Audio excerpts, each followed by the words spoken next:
Someone, help, someone, help. When I went to my in-laws' house for the holidays, I heard a faint voice from the garden calling for help. At that moment, I had a bad feeling. The house was unnaturally quiet, and my mother-in-law and brother-in-law, who were supposed to be there, were nowhere to be found. I went out to the garden from the front door to check the source of the voice, and there I found my mother-in-law tied to a doghouse with a dog collar. What? No way! How did this happen? I had a fight with David the other day. It was a pretty big argument and it seemed to have settled down, but he tied me up while I was sleeping and forced me here. When did this happen? 3 days ago. Let's get this collar off right away. However, the collar was fixed with super glue and couldn't be removed. This is terrible. Why would he do this? Wait a minute, I'll get something to cut it. I went into the house and brought scissors, managing to cut the collar and free my mother-in-law. I've seen my brother-in-law mistreat my mother-in-law many times before. I never thought he would go this far, and I felt compelled to protect her. This is unbelievable. Mom, you should come live with us. With my father-in-law gone, I'm the only one who can protect her now. When I said this, I got an unexpected response. You are no longer part of this family. What? After talking with my mother-in-law, I found out that my husband and brother-in-law had done something to me that I didn't remember. The details were shocking, but there was more turmoil waiting inside the house. My name is Rebecca, I'm 46 years old, and I'm a housewife. I met my current husband after graduating high school, when I started working at a machine parts factory. We dated for a year and got married when we were 20, and had a child the following year. After taking maternity leave and returning to work, my husband's job performance skyrocketed, leading to rapid promotions. By the time he was 30, he was in charge of an entire factory and was promoted to factory manager. I decided to quit my job and become a full-time housewife. Travis is really motivated. Who would have thought he'd become a factory manager at 30? It was quite the talk at the company. It's only natural if it's to support the family. I have to work hard. Nicholas is already 9 years old. He'll be going to middle school, high school, and college. We need to save up for that. I had no dreams when I joined this company after high school. I want Nicholas to find something he loves. For that, we need money, and I want to support him. My husband had thought it through. He had no dreams himself, so he wanted our child to live with dreams, and he had been working hard for that. Travis, that goal of yours is like a dream in itself, isn't it? I think it's wonderful. I'll do my best with the housework, so let's build a great family together. At that moment, I realized how strong my husband was. His strong desire to protect the family came through, and I was sure we could keep working hard together. What are you doing here after so long? Come to complain again, Travis?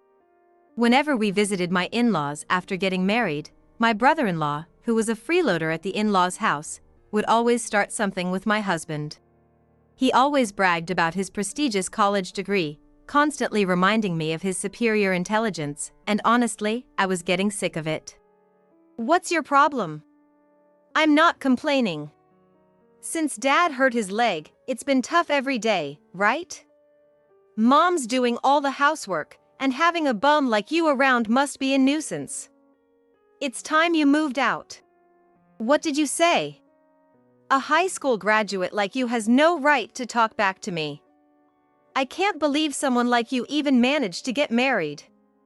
It's infuriating. Can you two stop fighting the moment we get home for the holidays? Why is it always like this? Shut up, you old hag. Your inefficient housework drives me crazy. Stay out of this. You're not a kid anymore, so stop acting like one. We have kids, and this is a bad influence. Just stay in your room.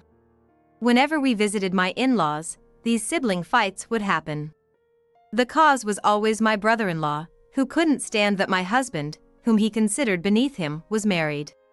Moreover, he couldn't stand my mother-in-law's clumsy, scatterbrained personality and would always mock her, getting frustrated at her actions.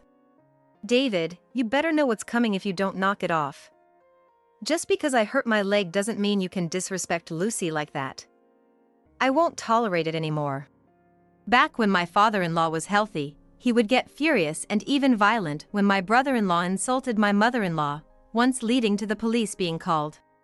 Because of this, my brother-in-law often belittled my mother-in-law only when my father-in-law wasn't around. However, my mother-in-law, knowing that my father-in-law would always defend her, would report everything to him, ensuring he would scold my brother-in-law. Visiting my in-laws was always like this, so I disliked my brother-in-law, and so did my children. I don't like Uncle. Why is he always angry? Does he just stay inside all day? He acts so high and mighty without doing anything. My brother-in-law didn't like my son either, who was always outspoken during our visits, making my brother-in-law retreat to his room with a sour expression. I couldn't tell if he didn't believe in hitting children or just didn't like them, but he clearly didn't know how to handle my son. As my son grew older, he started to have dreams, just as my husband had hoped. I want to be a lawyer, so I'm gonna work hard. He said this out of the blue in middle school and started studying diligently. His grades improved steadily, and he went on to a high school, then a university with a law school, passed the bar exam, and is now an intern at a law firm. I was amazed at my son's ability. Nicholas, you're amazing. You're really working hard to make your dream come true. Just like Travis, you're so determined. It's really surprising, isn't it? I never thought Nicholas would become a lawyer. He's almost officially a lawyer now. Once his internship is over, he'll be registered. It felt like everything was going well for our family. That's why I thought I might start working a bit too. Seeing my son become independent and work towards his dream inspired me. And I started helping out at a local farm where they were looking for part-time workers. But around that time, my father-in-law was diagnosed with cancer and hospitalized, but it was too late by then. He passed away 3 days after being admitted. Is it really so sudden? I wanted him to stay with us longer. My mother-in-law leaned on his lifeless body, crying. Despite the painful situation, my brother-in-law was smirking. Uncle is creepy. Mom, make sure to watch over Grandma. It'd be terrible if something happened to her. My son shared my thoughts. He came over and whispered to me. Yeah. I have a bad feeling, so I'll try to visit her more often. We promised each other that day, but despite my efforts, the worst happened. After my father-in-law's death, my husband was also worried about his mother, so I, being free to do so, would visit her occasionally to check on her. Rebecca, I'm sure David will treat Mom terribly now that Dad's gone. I have a bad feeling, so please try to visit her as often as you can. With my husband's encouragement, I started visiting my mother-in-law, who was almost alone, and having tea with her. Maybe because of this, my brother-in-law had started leaving her alone. Recently, it seems like your brother isn't bothering your mom as much, probably because I've been visiting. I reported to my husband and he responded happily, but his expression seemed cloudy. He began to appear deep in thought, and I noticed him sometimes talking to someone on the phone in his room. Hey, you've been looking gloomy lately. Are you okay? I'm getting worried. Oh, I'm fine. There's nothing to worry about, really. He reassured me with a gentle smile, but I remained uneasy. His behavior was more suspicious than usual. Is he really okay?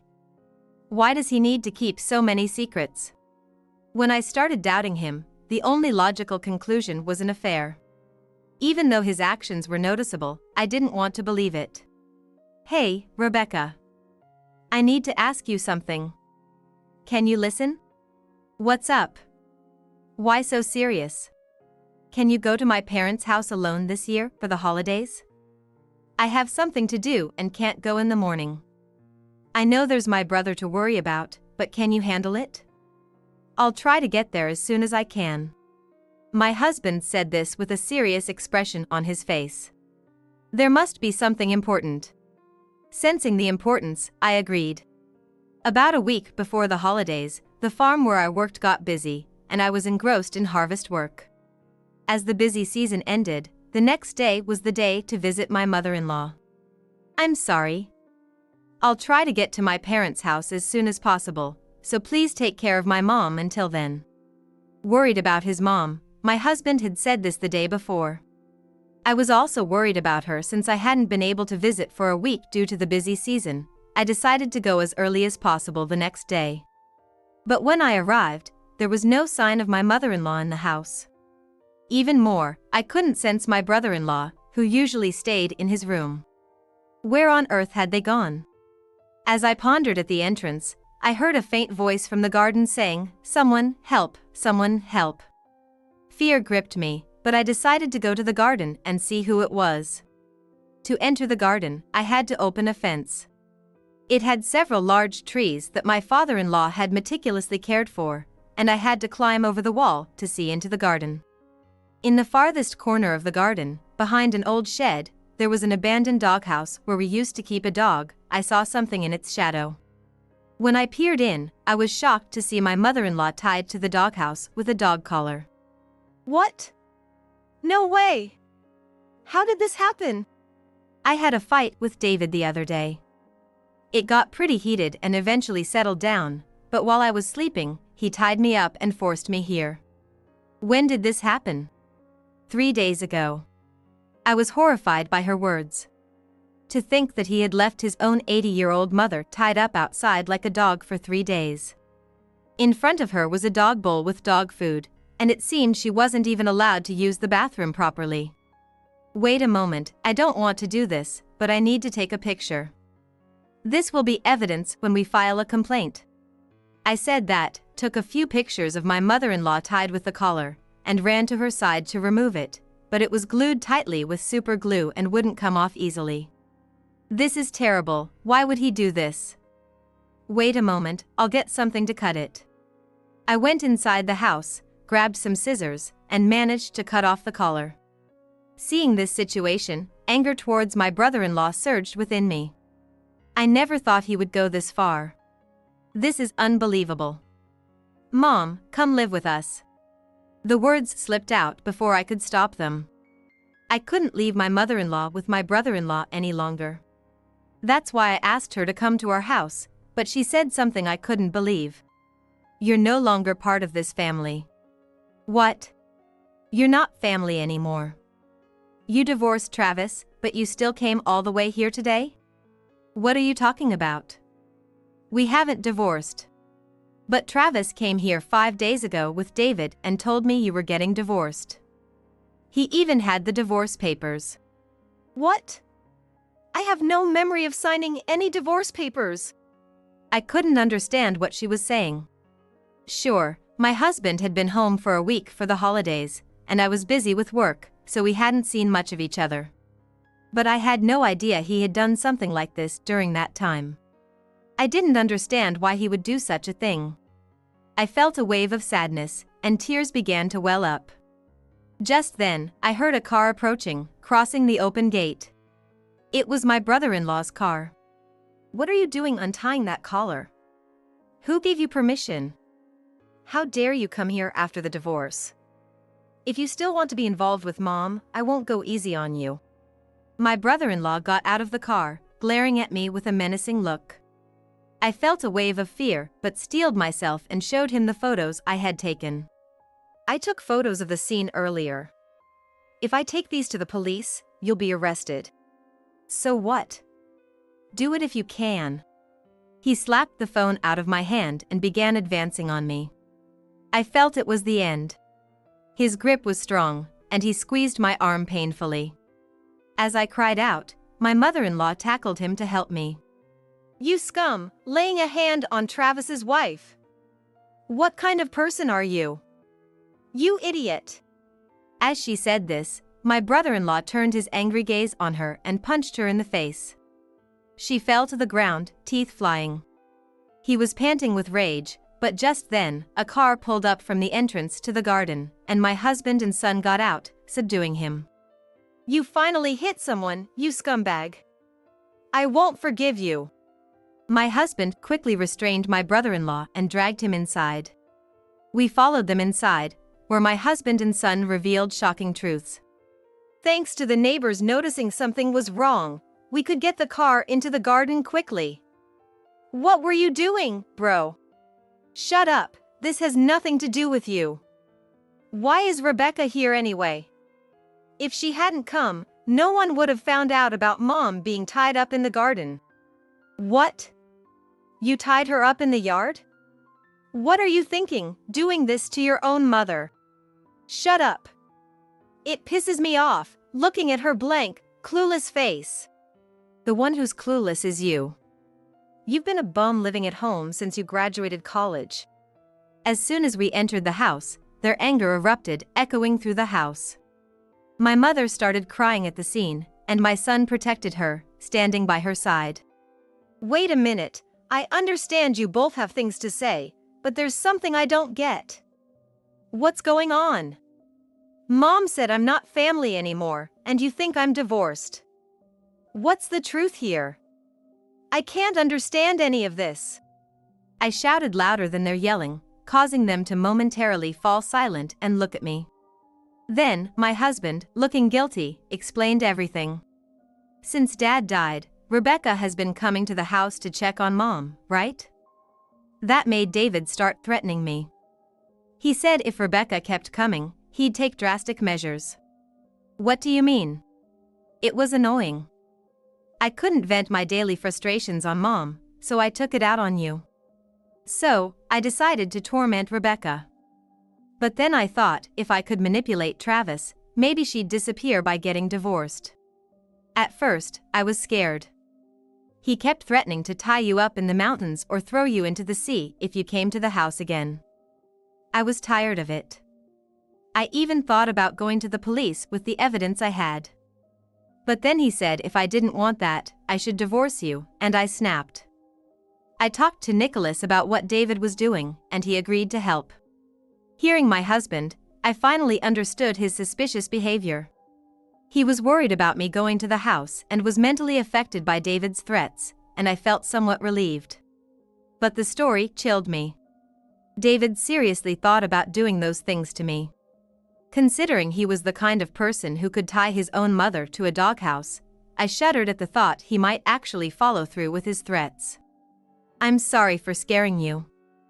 I got real divorce papers, forged your signature, and took your stamp. I wanted to let him believe we were divorced. Wait. Didn't I go with you to file it at the city hall? How did it not go through? Divorce papers won't be accepted if they're forged. Dad knew that and went to explain everything. Before they could process it, we retrieved the papers. You brat. I've always hated you. Your smart mouth irritates me. Do you think you're smart just because you went to a third-rate college? Nicholas is much smarter than you. Stop looking down on others. Enraged by my husband's words, David grabbed my son's collar, ready to hit him. But my son calmly stopped him with legal talk. According to the law, even if an assault doesn't result in injury, it can result in 1 year of imprisonment. You hit Grandma and broke her teeth. Under aggravated assault, causing injury can result in up to 15 years in prison, and it is a felony. I filmed your actions as evidence. If I report this to the police... My son, unfazed by David's threats, spoke calmly, causing David to momentarily loosen his grip. Taking advantage of the moment, my son shook off David's hand and stood before him. I decided to become a lawyer to protect Grandma. I studied hard for this. My knowledge is not half-baked like yours. Sorry, but you'll be punished for this. David, overwhelmed by my son's determination, collapsed on the spot. Still, he tried to intimidate my husband and son by shouting. Shut up. Why should I suffer? Mom's to blame for always doing the same things that annoys me. That day too. Just as he began to speak, my mother-in-law, now calm, stood up. You think it's my fault? I've put up with your insults for so long, but I've had enough. Your attitude has always been so overbearing and scary that I couldn't do anything, but now I'm going to say everything. Not just about that fight, but all the terrible things you've done to me. How many awful things have you subjected me to? My sudden outburst left David stunned and speechless. I had always obeyed his commands quietly, but now, with strong allies to protect me, I began to unleash everything I had been holding back. I don't know what you think you're capable of, but ever since you graduated from college, you've changed. You started looking down on me, criticizing every mistake I made. You complained about my housework, saying it wasn't good enough. When I let you try, you'd mess it up and hand it back to me. You act all superior without being able to do anything yourself. Let me be clear, you've been a useless bum living at home without a job. Whose money do you think you've been living off of? Mine and your father's. You have no right to act superior. Do you think we had no thoughts about you? No, even your father wanted to kick you out of the house. She poured out her anger and past frustrations, tears streaming down her face as she confronted David. He refused to listen, staring at the floor as if he couldn't hear her. Fueled by rage, she marched up to him, grabbed his lowered head, and forced him to look at her. 3 nights ago, you started complaining to me as usual. You forced me out of the bath, saying, "Don't take so long in the bath, hurry up, I can't get in." I tried to keep it peaceful, but as soon as you got out, you started complaining again. Because you took so long, the water's cold now. What were you thinking? What if I catch a cold? What's your problem? Just because Dad's gone, you think you can bully Mom however you want. What's bothering you so much? Her cluelessness and clumsiness piss me off. If she didn't bother me, I wouldn't react, but she keeps saying weird things to me, which makes me even more irritated. So you bully her because of that? That's not right. Anyway, listen to the rest. We argued. For once, I was really mad. He dragged me out of the bath, threw me naked into the dressing room. I couldn't forgive him. Even though I wanted to keep things peaceful, we argued because he kept complaining after getting out of the bath. David went to his room, slammed the door, and I thought that was the end of it. But in the middle of the night, he put a dog collar around my neck, dragged me to the yard, and chained me up. I tried to remove the collar, but it was glued on, and the chain wouldn't come off either. So I've been in the yard since then, barely eating. Hearing this, my husband became even more furious. He grabbed a chair in front of him and raised it. Wait, if you hit him, you'll end up in jail too, just like Nicholas said. If it means hitting someone who left Mom in the yard, I'd gladly do it. I might as well kill him. My husband raised the chair with murderous intent. Realizing he was serious, David dodged. The chair broke apart on the floor. My husband still had part of the chair leg in his hand and was about to strike David's head when my son intervened. You can't hit him and get charged with assault, Dad. The police will be here soon, so just hang on. Ha, what are you talking about? The police are coming? Why? Are you that stupid?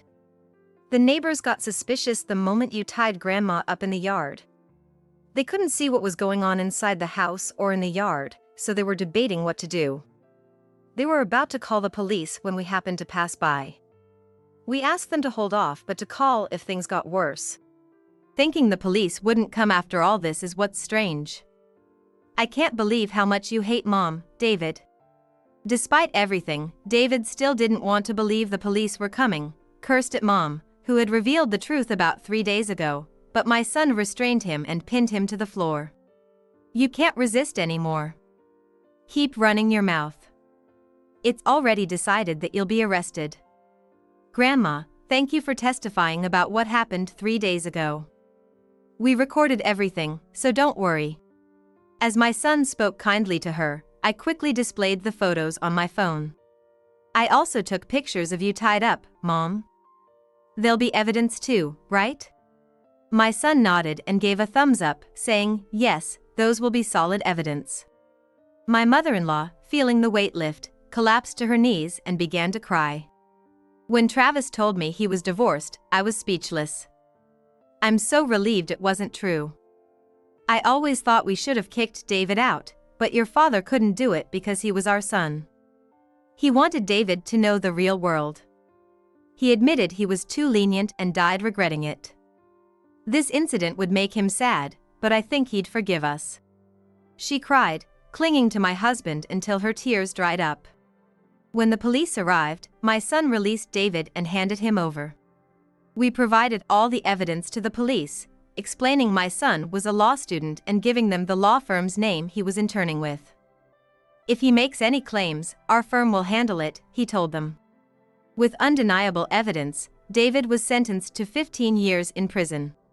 Rumors spread quickly, making it to the local news, and even some national outlets picked up the story. A few reporters visited the house, bombarding my mother-in-law with questions. I never thought this would become a national news story. Reporters keep coming and asking questions. Why do I have to go through this? David's gone now, so just leave me alone. She complained to me whenever I visited. Mom, there's only you in this house now. Why don't you move in with us?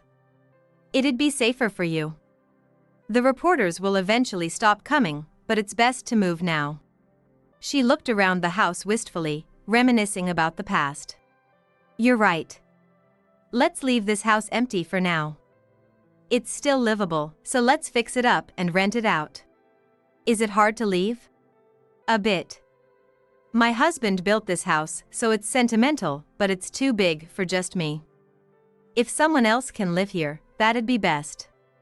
Since everyone's here today, let's celebrate with a feast. She served a homemade, lavish meal.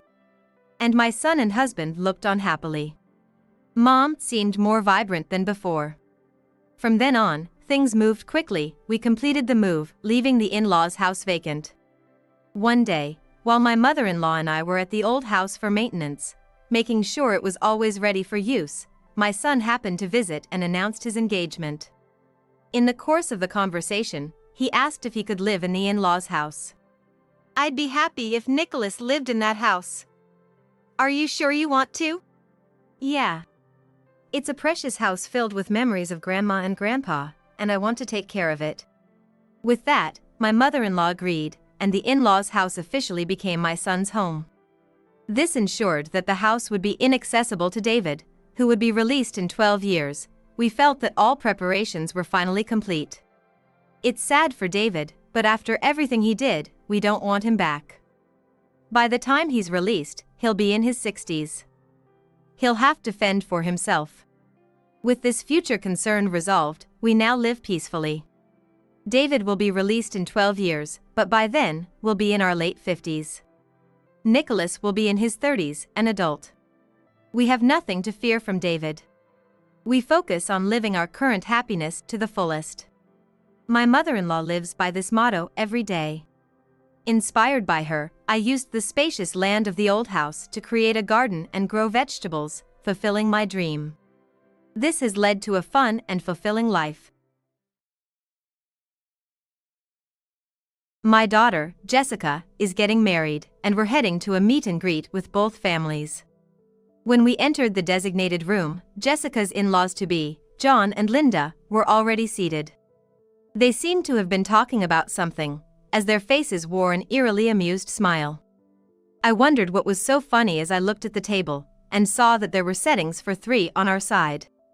I realized this was a sly way of harassing us, and said to myself, I see. Please have a seat. Oh, it's just the 2 of you? We're a single-parent family. I lifted the corners of my eyes and replied as calmly as I could. But Linda still had a lingering smile. Right, I remember now. Maybe you should take this in a Tupperware?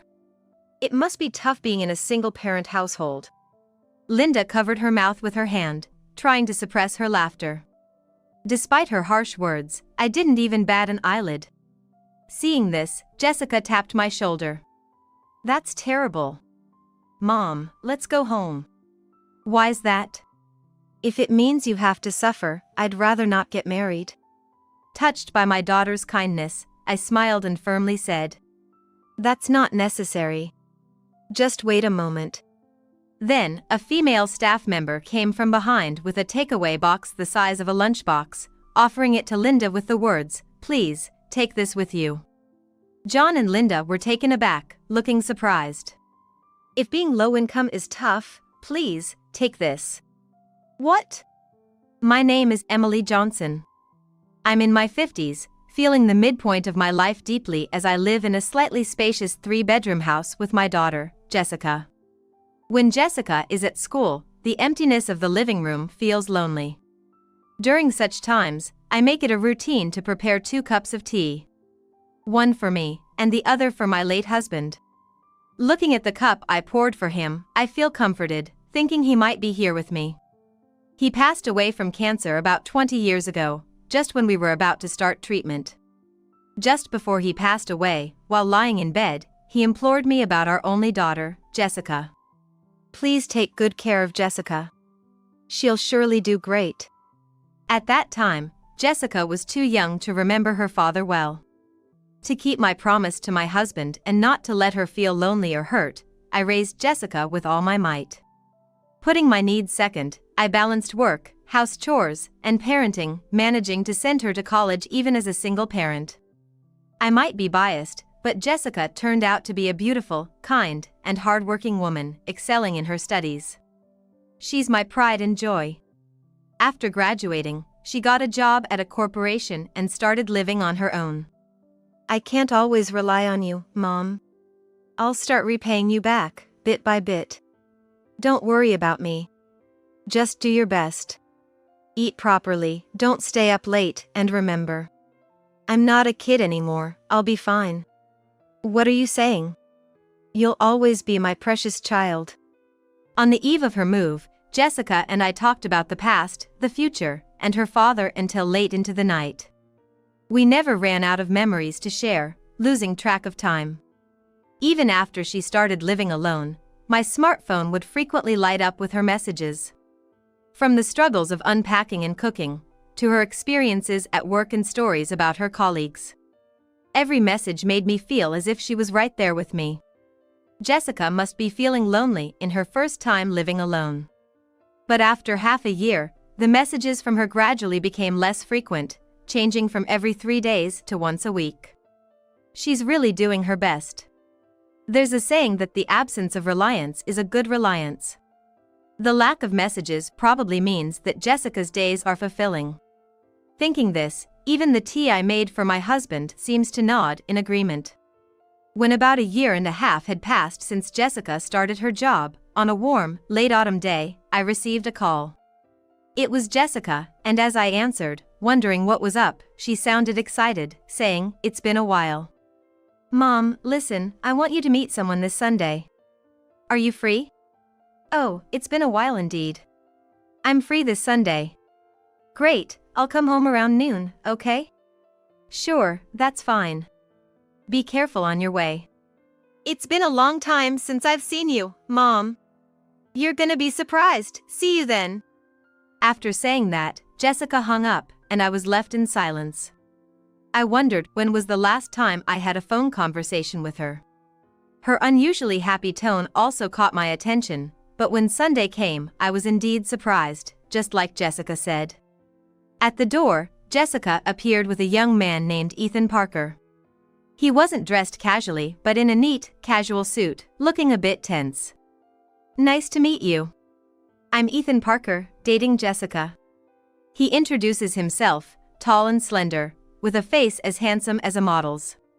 He gave the impression of a polite and good young man. "Oh, Jessica has been in your care. Please come in." I offered him guest slippers and invited them to the living room. As I made tea and we sat at the table, Jessica shared her recent news and introduced him. Then, blushing, she said, "The reason I wanted you to meet him is, I want to marry Ethan." Marry! Though I had a hunch, it still struck a chord to hear that Jessica had found someone. I maintained my composure and looked at Ethan, who now seemed more serious than before. "Yes, I proposed to Jessica recently. And we wanted to meet with you, her mother." After a brief silence, I said, "I see." I didn't know Jessica had such a wonderful person in her life. Ethan, Jessica grew up without a father. I raised her all by myself. Yes, Jessica told me she was raised by a single mother. Jessica is my treasure, my only daughter. Will you truly protect and make her happy? Of course. I'm confident I can make her happier than anyone else in this world. Ethan responded confidently, not intimidated by my demeanor. Had he faltered here, I might not have consented to their marriage. I understand. Please take good care of Jessica. When I said this, the two exchanged relieved glances and smiled happily. Seeing them like this, I naturally found myself smiling as well.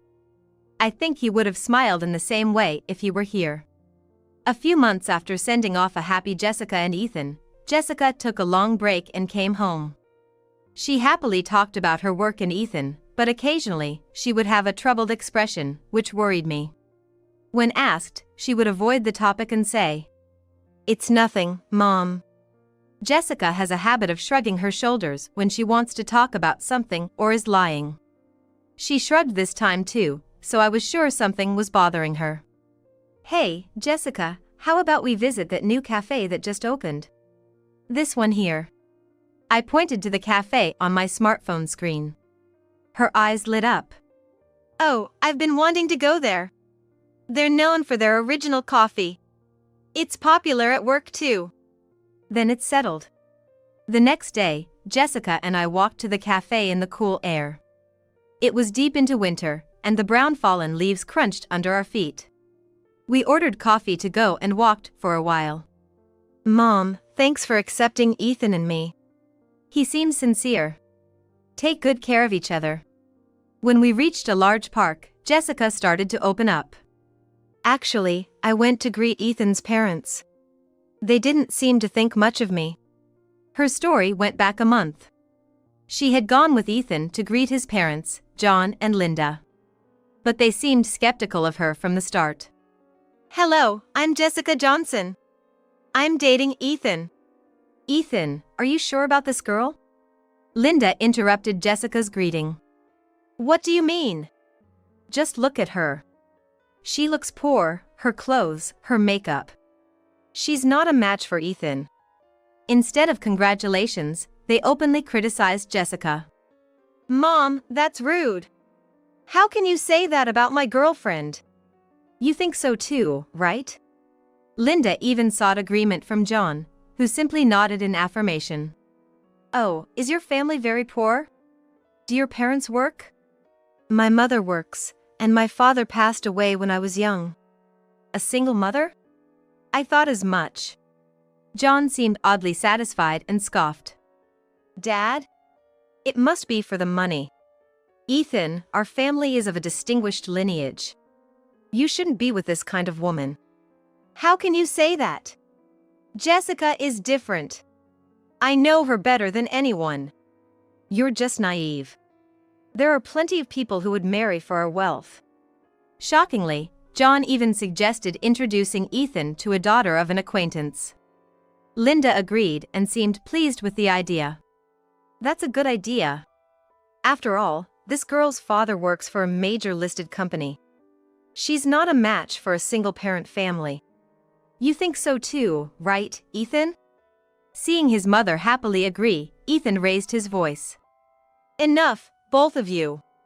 That day, the conversation went nowhere, and Ethan had to lead Jessica away from his parents' house.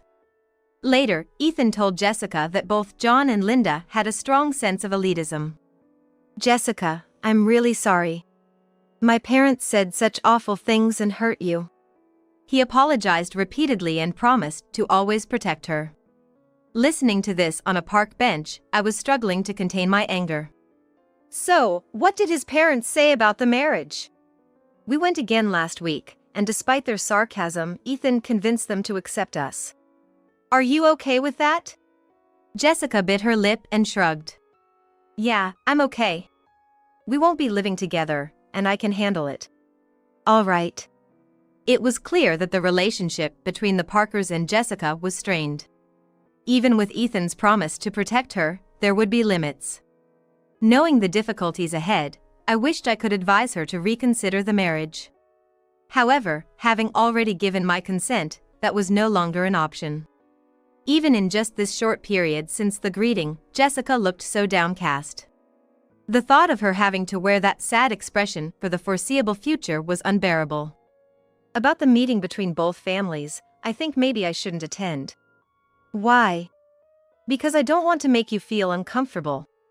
I'd rather not have the meeting if it's going to upset you. Until then, Jessica had been acting bravely, but now her eyes seemed to well up. Though she didn't cry, she was evidently trying to spare me from the same unpleasant feelings. Her kindness pained me, but I smiled. Don't worry about me. Let's have the meeting properly, so your marriage is recognized by everyone. Under the cold sky, Jessica and I sipped our cold coffee on our way back home. When Jessica told Ethan about wanting to go ahead with the meeting, he seemed very surprised and worried about her. "You don't have to push yourself," he said. I'm fine. Mom doesn't mind either. If that's what you want, I'll talk to my parents about it. On the day of the meeting, Jessica and I went to the venue. We were silent, but I decided to face the situation with my head held high and my chest puffed out. We took a taxi to the designated famous hotel, taking deep breaths at the entrance. However, Jessica was still anxious. When the hotel was chosen, Linda had made a snide remark, adding to Jessica's unease. That famous hotel featured in commercials. I know it's a place unfamiliar to your family. Such unnecessary comments should have been brushed off, but Jessica took them to heart and completely shrank into herself. I gently embraced Jessica's shoulder, signaling with my eyes, "It's going to be okay," and we started walking together. At the entrance, Ethan, who seemed to have arrived earlier, was waiting for the elevator. Thank you for adjusting your schedules to meet today. Ethan looked much more nervous than the last time we met, sweating even in the cold of winter. No, thank you. We appreciate your efforts today. Well, you might have heard from Jessica, but this hotel is where my father works, and... Ethan stuttered, clearly worried his parents might say something offensive. Given their attitude towards Jessica, I expected they would treat me the same. I replied with confidence. Yes, I am aware. There's no need to worry. Besides, you look more handsome when you're confident. Ethan looked up sharply, just as the elevator doors opened, and an announcement indicated we should proceed upstairs. We stepped in and rode up to the designated floor. Entering the assigned room, John and Linda were already seated, smirking in a way that seemed both creepy and amused. Glancing at the table, I noticed that only 3 sets of dishes were prepared on our side. I immediately understood this subtle form of harassment. "Oh, we've been waiting for you. Please take a seat." Oh? Just the 2 of you? We are a single-parent family. I replied, lifting the corners of my eyes, trying to stay calm. But Linda's smile turned into a sneer. "Oh, right. Why don't you take this home in a container? You must be poor." Single mothers must have such low incomes, always hungry, right? That's right. The income of single-parent families is well known to be low. Linda covered her mouth with her hand, barely holding back her laughter. Despite the shocking comments, I remained unmoved. Seeing this, Ethan couldn't help but cry out. Dad, Mom, stop it right now. This is too disrespectful. At that moment, Jessica tapped my shoulder. This is terrible. Mom, let's go. Why? If it means my mom, who sacrificed everything for me, has to suffer like this, I don't want to get married. Hearing this, Ethan turned around in shock. Jessica! I looked at them and said firmly. That's not necessary. Just wait a moment. Then, a female staff member approached from behind with a lunchbox-sized pack and offered it to Linda. "Please, take this to go." Linda and John were taken aback, looking utterly confused. "If you're concerned about low incomes, please, take this." What? At least Mrs. Johnson here is far from being poor. The staff member, speaking clearly, placed the pack down and stepped back gracefully. Linda and John were indignant. "You! How dare you do this?" That's right. You're fired, fired. Right, dear? Both of you, please calm down. She's an old friend of mine. The rude ones here are you too. The woman turned to me, smiled briefly, and said, The division head is always so busy. Division head! Linda and John's reactions were comically exaggerated, almost tumbling off their chairs. John was sweating profusely, not just on his forehead but all over his face. I hadn't intended to hide it, but I am the daughter of the president of the group company that owns this famous hotel. I have worked for this company for many years, continuing even after marriage. When I was pregnant with Jessica, I took maternity leave like any other employee and raised her while working in place of my husband. By the time Jessica entered college, my efforts were recognized, and I was promoted to division head, thanks to recommendations from colleagues, but this couple was unaware of it. Are both of you listening? I addressed the two lying on the floor with a firm voice. Today, we came here to discuss the marriage between my dear daughter and your son, Ethan.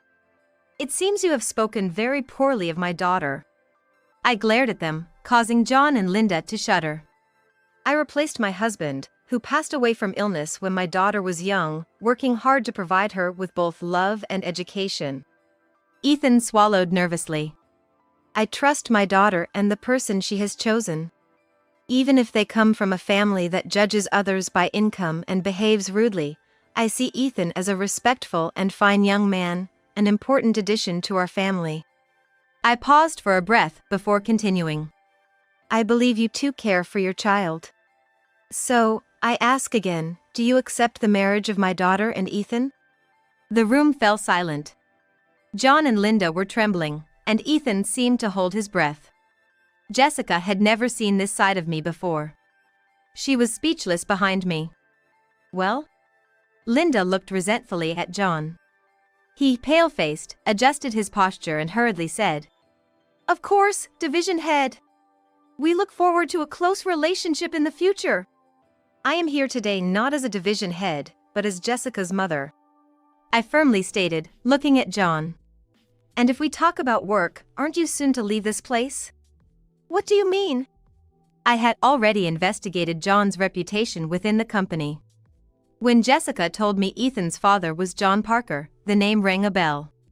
His disdainful attitude towards Jessica and being a hotel employee was a dead giveaway. He had a bad reputation in the hotel, and I had often heard about John's high-handed behavior towards his subordinates. Additionally, he was reported to be absent from work under the pretext of meetings, and a personnel hearing was imminent. That's why you should really reflect on your own actions, I told the speechless John. Linda suddenly stood up, her face red with rage, and lunged at me with a wild scream. But when I easily dodged, she fell over with a groan, like a squashed frog. To Linda, who was sprawled on the floor, I delivered a final warning. Also, know this, if you ever interfere with Jessica and Ethan's happiness, I won't stay silent. After pinning down the helpless couple, I urged Jessica and Ethan to leave with me. Of course, I left their handling to my childhood friend. Half a year passed, and it was now summer. The sticky humidity was tough to bear, especially in my 50s. The weather forecast promised another day of intense heat, making an umbrella essential outdoors. As I walked to the supermarket, I thought about what happened afterward. After the meeting, Ethan had apologized to Jessica and me several times. I'm really sorry for my parents' disrespectful behavior. He was so apologetic he even bowed to the floor, prompting me to quickly lift him up. You don't need to go that far. Your sincerity is apparent. It's just so embarrassing. I don't want anything to do with such parents anymore. But they are the ones who raised you, aren't they? No, my aunt and uncle raised me. My parents left me with them until I went to college. I had always wondered why Ethan's character was so different from his parents' arrogance. It turns out his aunt and uncle, who raised him, were decent people. Recently, Ethan formally cut ties with his parents after they came begging for money. After the meeting, Linda called Ethan in a panic. Ethan, your dad lost his job. They said it was due to job negligence. But Ethan responded indifferently. That's tough. Don't talk like it's someone else's problem. We're out of money, you need to send us some. Mom, I know about it. Uncle told me, you have a spending habit, right? What are you talking about? If you could just get rid of that habit, wouldn't our lives be more comfortable? Please stop relying on me. That guy, always saying unnecessary things. After that, there were several more phone calls. Linda had exhausted her savings because of her spending habit, and even John's retirement fund was running low. Struggling financially, Linda and John were not only asking for money but also insisted on speaking to the division manager. They kept calling all the time, morning, noon, and night, so eventually, Ethan's patience ran out. Both of you, just stop it. I don't want to cause trouble for my wife or mother-in-law. Saying that, he abruptly ended the call and blocked their numbers. Not only that, Ethan changed his cell phone number and moved to a new apartment with Jessica, changing their address. Of course, he didn't tell his parents, so John and Linda had no way of knowing what happened to Ethan and Jessica afterwards. This removed any disturbances in the couple's happy married life. From what Jessica told me, since then, they have been living peaceful days together. As for me, I've managed to build a good relationship with the newlyweds, having meals together 2 or 3 times a month. Also, this incident made me realize a big misunderstanding. I had been working hard to ensure Jessica didn't face hardships, raising her on my own, but in doing so, I had completely stopped going on trips, which was my hobby. Jessica thought she was the reason I gave up my hobby. My efforts to spare Jessica any worry or hardship ended up making her worried about me. Don't worry about me from now on. I want you to spend time and money for yourself, Mom. Until Jessica said that, I was enjoying living alone at home, but since then, I started going on trips on weekends. I, who loved domestic travel, started visiting places I wanted to see and places with fond memories. Strangely enough, as I worked hard in my daily job, I began to feel it's okay to spend time and money on myself. Moreover, exploring recent lodging facilities has even benefited my work. Projects have been progressing more smoothly, killing 2 birds with 1 stone. Thinking of this as thanks to Jessica, I finished paying at the store and left. Today's shopping was also for ingredients to cook dinner together with the 3 of us. Looking up, I saw Jessica coming from the opposite side. Mom, are you okay? Don't overdo it, let me carry that for you. Jessica hurried over and easily lifted the shopping bag in my right hand. Oh, thank you. Shall we go then? Yeah, Ethan's gonna come right after he finishes work. He's been looking forward to your summer vegetable curry. Jessica said, smiling sweetly. I'll have to make plenty then. Recently, there was happy news. Jessica is pregnant. This made not only me and Ethan happy, but Jessica as well.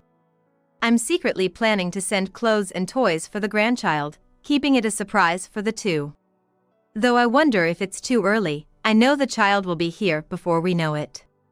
I'm already eagerly awaiting the day I can meet this new life. I'm Mary, 42 years old.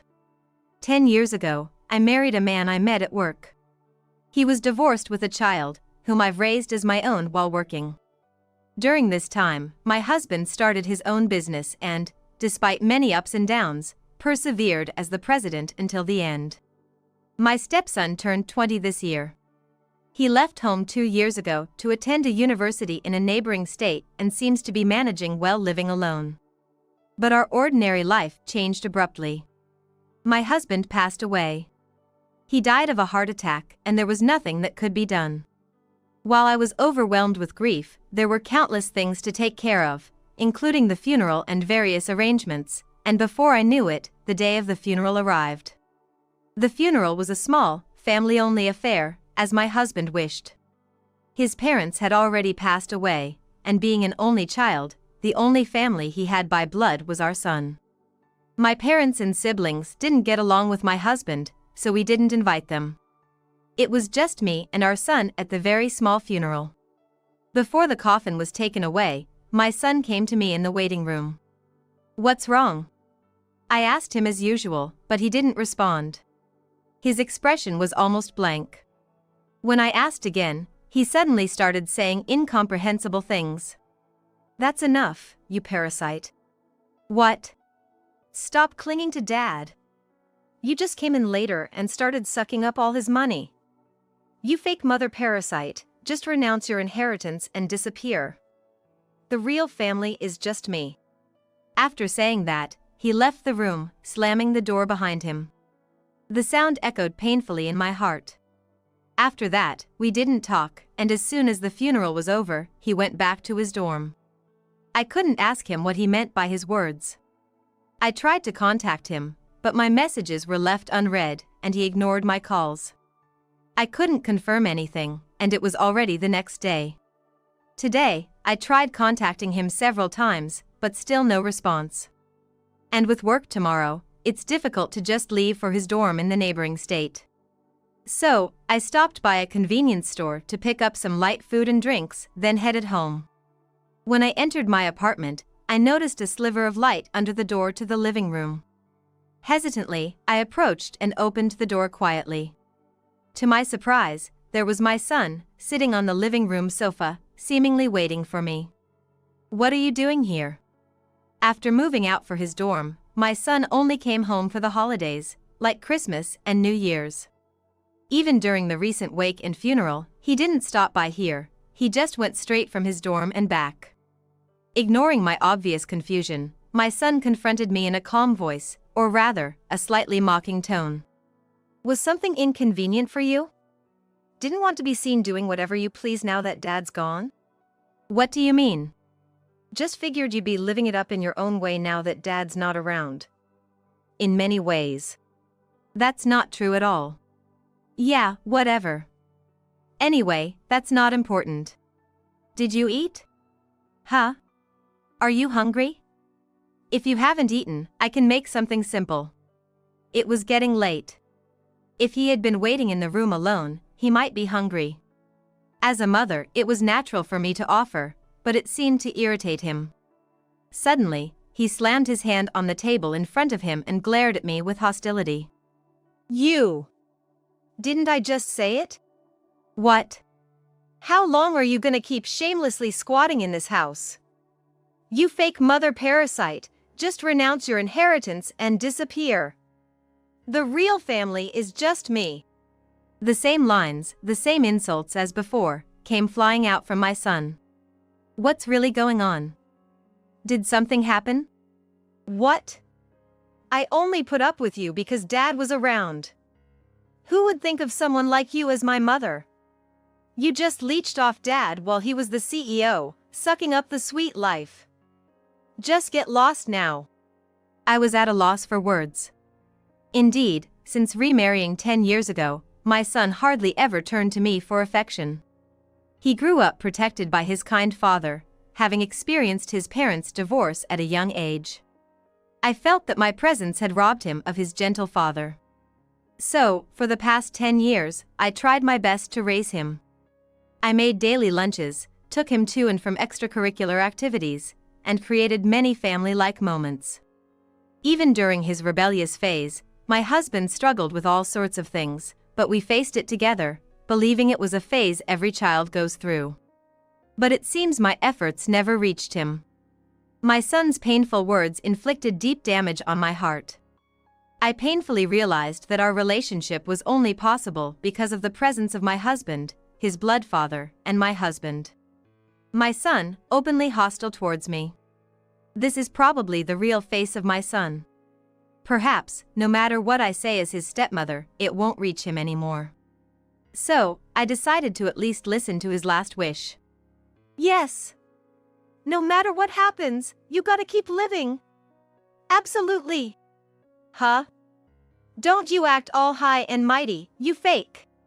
The words from my son, filled with such intensity, felt like they were piercing through me. What do you want? Get out of here. What?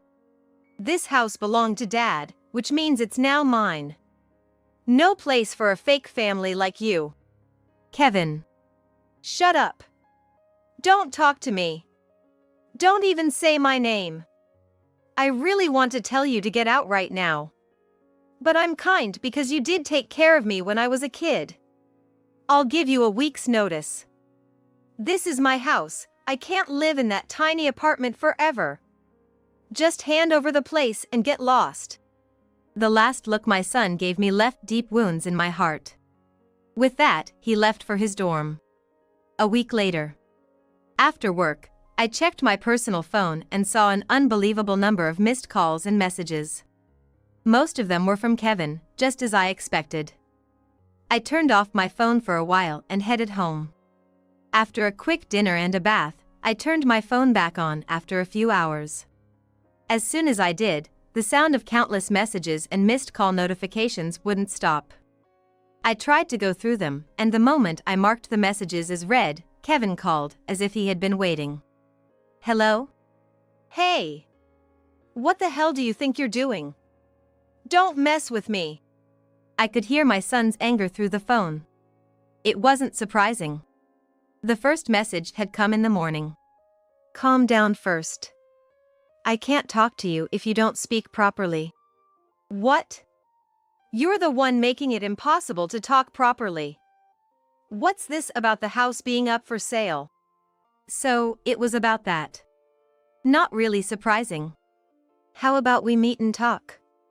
Where are you? Outside the house. I see.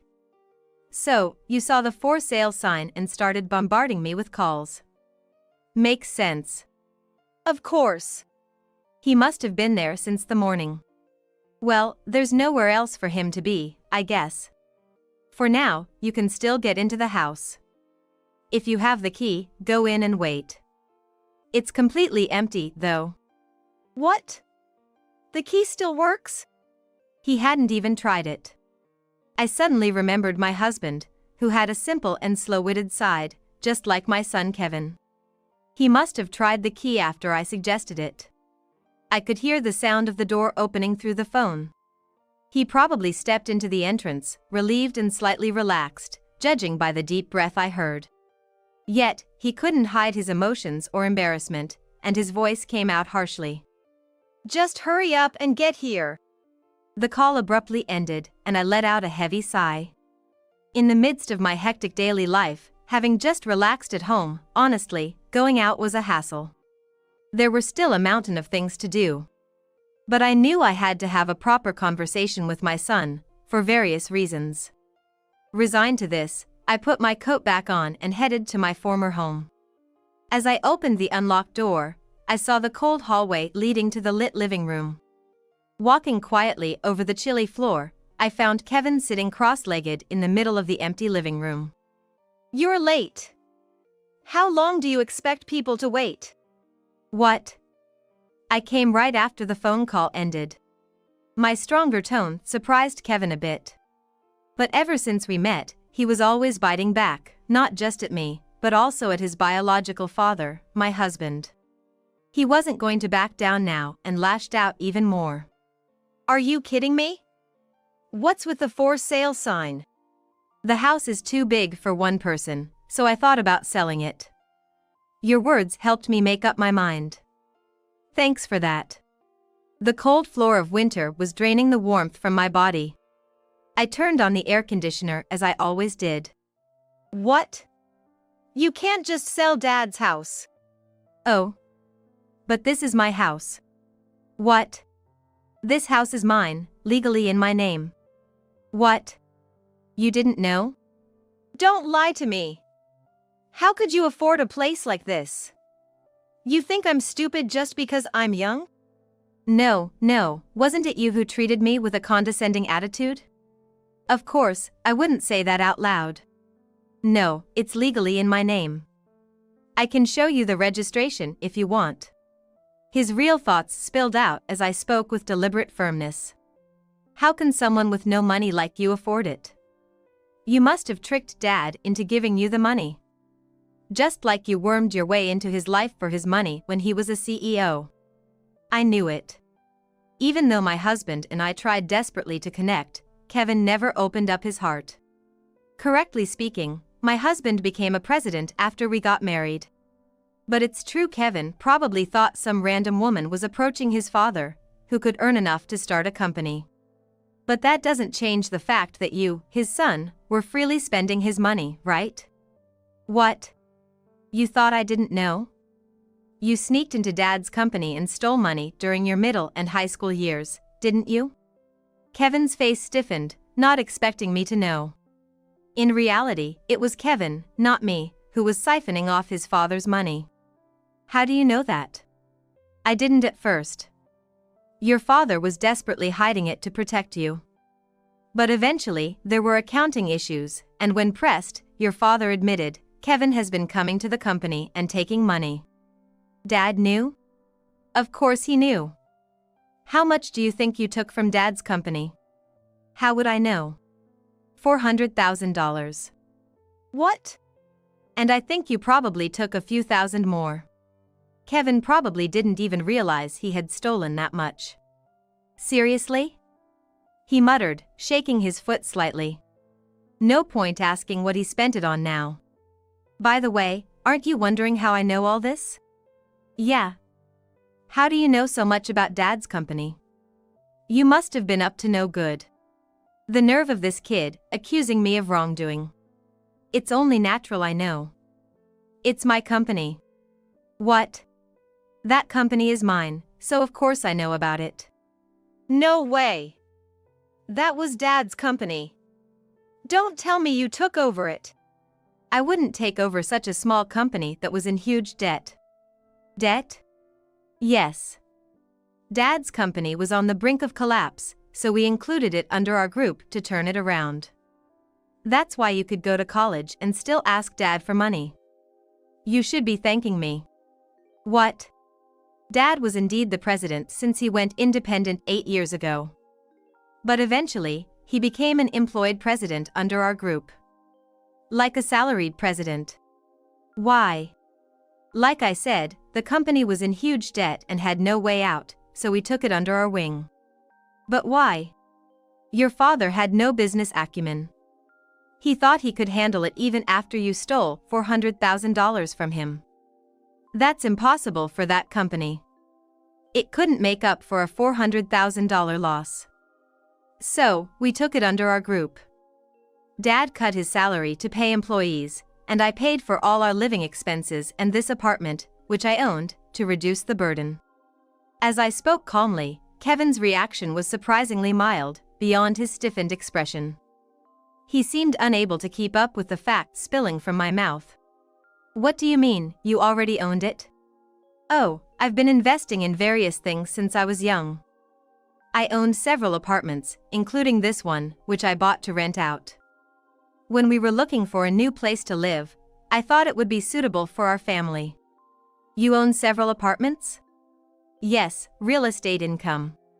How did you have money to invest when you were young? Well, who are you, anyway? After living together for 10 years, he's finally asking. He always thought of me as just an ordinary office worker. Lack of interest is a scary thing. Living life ignoring what should be seen and known. Even the most important things, like your own family. My efforts at parenting were one-sided after all. It wasn't just Kevin's fault. The trauma of divorce in his early years, the appearance of a stepmother he couldn't accept, being tossed around by the whims of adults, these are undeniable facts. But neither my husband nor I could find the answer to what to do. We were either not allowed to find it, or we were not allowed to find it. Now, it's just a result. I need to explain this to Kevin too. I calmly laid out the facts to the suspicious Kevin. Do you know Turner Group? I'm the COO there. What? The Turner Group? Remember my maiden name? Ah. Right, Mary Turner. Daughter of the CEO of Turner Group, the heir to the Turner family. No way. I've never met your family. That's because your father avoided them. He didn't want to face them after running off with the heir to the Turner family, a divorced man. So, he avoided any meetings. What? And then, we had to include his failing company under our group's umbrella. Without even apologizing. That's probably why he lacked business skills. My husband indeed spent his last days running from the Turner family. My family wanted to meet him, but he never did until the end. That's why they weren't invited to the funeral. He was a kind man. Truly kind man. But that kindness also became a source of indulgence and escape. Then that means I'm the grandson of the Turner Group, right? That's true, isn't it? I expected you'd say that. That's why I never told Kevin this truth until now. I thought about telling him when he was in high school, but at that time, it wasn't something he could handle. He would definitely take advantage of the Turner name. In that sense, my husband keeping us distant from my family was a blessing in disguise. Kevin's recent words just confirmed it all. But sadly, you're not the grandson of the Turner Group. What? If you're my mother, then I'm the grandson. Even if you're a fake mother, that's what the family register says. Don't try to deceive me. Did you listen to what I said before? What? What did I say? I wonder if the son in front of me remembers. He looks confused, trying to recall, but it seems nothing came to mind. After you said, the only real family is me, I said, no matter what, you have to keep living. Absolutely. Kevin seemed to remember that, but still had a face that said, so what? Clearly, my words and intentions hadn't reached him. His expression confirmed it. You're 20 years old, you should understand the meaning, right? What? You're an adult and a college student, living a life beyond most adults, without thinking about anything? What? It's normal for parents to support while kids are students. There's no obligation to support beyond tuition and basic living expenses. What? Parents don't have to pay for your leisure and luxury. At my words, Kevin quickly hid his expensive-looking watch. Surely, there are many other things he obtained with the over $400,000 he used. For a student who doesn't work, they're all disproportionate. Such disproportionate armor is fragile and protects nothing. You're okay with your child being homeless? I don't mind. It's none of my concern anymore. What? You're no longer my concern. Kevin looked at me, his face saying he didn't understand. I've never really understood you, Kevin. From the day your father brought you until today, I couldn't strip away that inappropriate, fragile armor with a direct approach. Your father has passed away. So, we're no longer parent and child. What? I divorced your father after his death, and my last name is back to Turner. You and I are now complete strangers. Well, we've always been strangers, actually. Why would you do something like that? Why? You said it yourself. The only real family is you. You never thought of me as family from the start. It worked out perfectly. That's not true. What am I supposed to do without parent? I wasn't your family, remember? You said it yourself. But you should have consulted me. Consult? To someone who never listened even when I tried to connect? To someone who left and never came back, doing whatever he pleased? Besides, we're not family, so why should I consult you? I smiled sweetly at Kevin, his face turning red and his body trembling. It might be immature. But after these 10 years of looking at him as family, maintaining this relationship of stepmother and child seemed too hard. Suffering under a kind yet indulgent husband and a son who wouldn't accept me as family. I've grown tired over these 10 years. What about college and a place to live? Didn't I already point that out? What? No matter what happens, carry on. Absolutely. You demanded that I renounce my inheritance, so you must have thought about it, right? What? The inheritance. What happened to it? Sadly, your father left debts. Consumer loans, credit card loans, about $600,000. And no savings. What? Debts and no savings? Of course, as you demanded, I renounced the inheritance, so all the dead inheritance goes to you. Good luck. What? I'm not inheriting any debts. Why are there debts and no savings? Because you stole from his company, remember? What? I said earlier, besides that $400,000, and there were probably more. Kevin nods slightly. That was probably used to cover the hole in your father's savings and debts. What? Probably at first, he was trying to cover it up without creating a hole in the company's funds. The company had just started, and there wasn't much savings. Once that ran out, and he couldn't borrow anymore, he struggled for years, trying to deceive, and eventually came crying to me. You had already consumed what should have been your father's inheritance. It's your own doing, isn't it? I wonder if my words reached him. His eyes bloodshot and round, Kevin mutters to himself, exuding an aura of despair. How much is the debt? It was less than $100,000, I think. $100,000? Kevin sat down, holding his head. I'll give you a hint, though. A hint? A hint that might help you survive. What is it? Tell me, quickly. You know, you're asking for a favor. Maybe think about how you ask? Sorry, please tell me. Like I did, you can renounce the inheritance too. Really? His face brightened up, persistently asking how to do it. You can do the procedure yourself if you look it up. Besides, you're a law student, right? Oh wait, you barely got into a decent private university with a recommendation from a low-ranking high school and you're struggling to pass, right? You're technically a junior but haven't even earned 40 credits yet? It makes sense you don't know. I hit a sore spot and he looked down, biting his lip. He might think of me as a mean adult, but it's intentional. He probably hasn't been attending school properly. Less than 40 credits in 3 years. It'll take at least 3 more years to graduate, right? That means 2 more years of tuition. It's far beyond what he could possibly afford to pay. There's some life insurance in your name from your father. Really? It's only $60,000. Seeing Kevin's reaction, as if he wanted to exclaim, "Is that all?" I mentioned that it's also due to his actions that there wasn't more money for insurance, causing him to make an uncomfortable face. And you know, there might be taxes on the insurance money, so look into that. What? Taxes on insurance money? You're an adult, so maybe look it up? Even after taxes, it should be enough to set up a room and live for a while. If you want to continue college, apply for scholarships.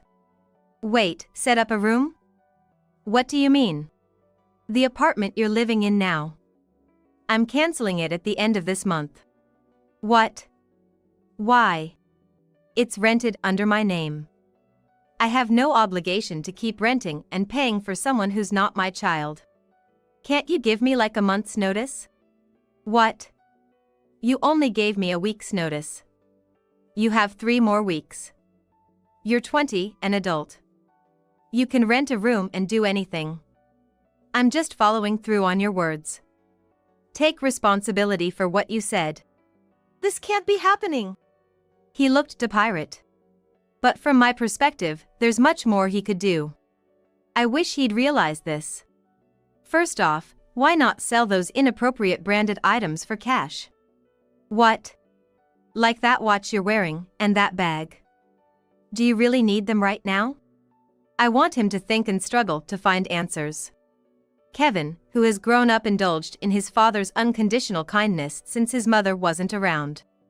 He might have been awkwardly showing his neediness to me too. But there's a difference between acceptable neediness and harmful self-indulgence. Actions that hurt others and change lives are not neediness but mere selfishness. It's clear that a 20-year-old adult like him will struggle in life if this continues. I don't hate Kevin. In fact, I still think of him as my dear son. That's why I cut ties with him with the greatest love I could offer. He needs to strive on his own now. I left an envelope with necessary documents in front of the still stunned Kevin. I'm sure he will understand. With that hope, I softly stroked his hair for the first time in years and quietly left the former home. 3 years have passed since my husband's death. Every year on his anniversary, I visit his grave and update him. There, I always find beautiful blue gentians laid out. The person who offers flowers to my husband, who had no siblings or parents. I'm sure it must be the person I have in mind. The meaning of the gentian flower is consoling sorrow. Blue gentians symbolize sincerity. The same color as my husband's favorite tie. It's out of season to get these flowers now. I wonder what he thinks and where he gets them. Every year, I lay white gentians next to the blue ones. Their meaning is sincere character. Like my straightforward, kind husband, watching over Kevin from afar. After finishing my visit, I returned to the office. Even now, after 3 years, I continue my daily life as the COO of Turner Group. COO, please check this. What's this? It's the list of new employees joining our group companies next year. Oh, it's already that time of year, isn't it? Every year around this time, the list of new employees joining the group companies is brought to me. With so many companies, the list is quite long, but it's my personal wish to remember the faces and names of the young people who will be working with us. As I was flipping through the list handed over by my secretary, I came across the list from the company where my husband used to be the president. The current president of that company is really unique and capable, isn't he? You knew him from college, right? The secretary approached with a mug of coffee. Its gentle aroma tickled my nose. Yes, he's been a friend since college. He did great in another company, so I lured him over to lead. It was a great success. The company has shown significant growth since then. After my husband's sudden passing, I had to look for a new president. Given the tough business conditions, it was hard to find suitable staff. That meant there was no one suitable within the company either, leading to a tough situation. So I managed to persuade a friend of mine, who had joined a venture company with only a few employees, to join as the new president, and had grown the company to a scale of 100 employees. The existing employees were initially puzzled by the completely different approach of the new president. However, his personality and power led the team, and he continues to elevate the company. I was curious about the new employees he had chosen. As I flipped through the list, I saw a familiar face. It was Kevin. What's this about? I called my friend immediately. Hello. Hey, I didn't hear about this. About what? The new employees starting in April. Oh, were you surprised? He seemed to know what I was talking about. Surprised? Why is he there? Why? Because he's interesting. What? He is quite interesting. His life until 3 years ago was quite heavy, but these last 3 years have amplified his character. I have only high expectations. Listening to my friend, I stared at Kevin's photo on the list. His face had changed significantly, looking much more mature.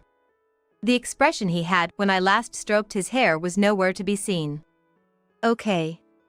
Take care of him. Like you have to tell me. The call was abruptly ended. Even though he says that, I know he's watching over Kevin. That's good. I thought to myself, feeling relieved. I might never meet Kevin directly, but I'm sure I'll hear about him often. I can't feel the softness of his hair, but I gently stroke his photo on the paper and smile softly.